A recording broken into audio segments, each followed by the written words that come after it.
Hey everyone, welcome back to Bookcast. I'm Jenny and I've got my co-host Alex here with me, ready to unpack another insightful chapter of The Psychology of Money. Hey folks, glad you're here. Okay Jenny, I've got to ask. The man in the car paradox, what is that about? It's such a clever concept. Housel says people often buy flashy things, like expensive cars, because they want admiration. But here's the twist. When someone sees you driving a Ferrari, they don't think you're cool. They think, wow, I'd look cool in that car.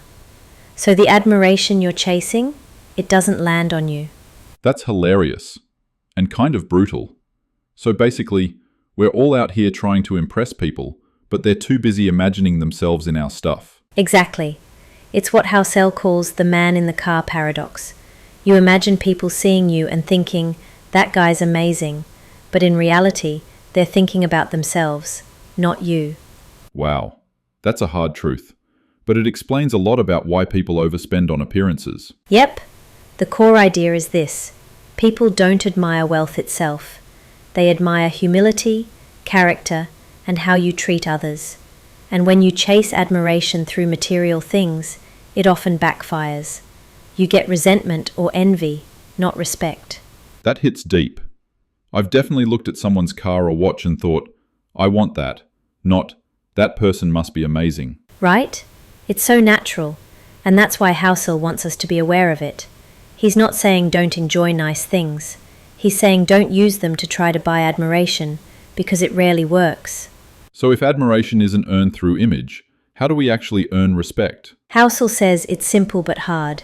Admiration is earned through humility and kindness.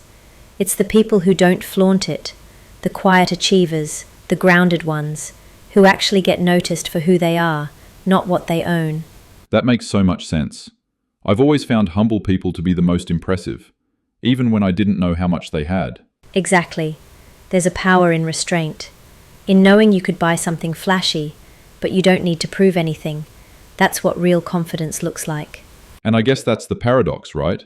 The people who actually impress us aren't even trying to. Bingo. And Housel gives us a few takeaways. Be cautious of spending money to gain respect. It rarely delivers what you hope. Focus on how you make people feel. That's what they remember, not your shoes or your watch. Seek admiration from people who matter, not strangers, not social media, but your close circle. Okay, I love that one. Because sometimes we're performing for people we'll never meet again. Totally. And Housel reminds us that real wealth isn't about being seen. It's about being secure enough to not need to be seen. Mic drop. So what's the one big idea you'd want listeners to take away from this episode? Here it is. Chasing admiration through money leads to emptiness. Earning it through humility lasts. Couldn't have said it better. And to all our listeners, we'd love to know, have you ever caught yourself trying to impress others? What changed that mindset? Drop your thoughts in the comments, and don't forget to like, share, and subscribe to Bookcast Pod. Next up, Chapter 9. Wealth is what you don't see.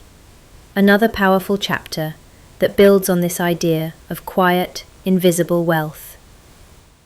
Thanks for being here with us. And remember, people aren't admiring your car. They're imagining themselves in it. Live simply. Think clearly. See you in the next episode.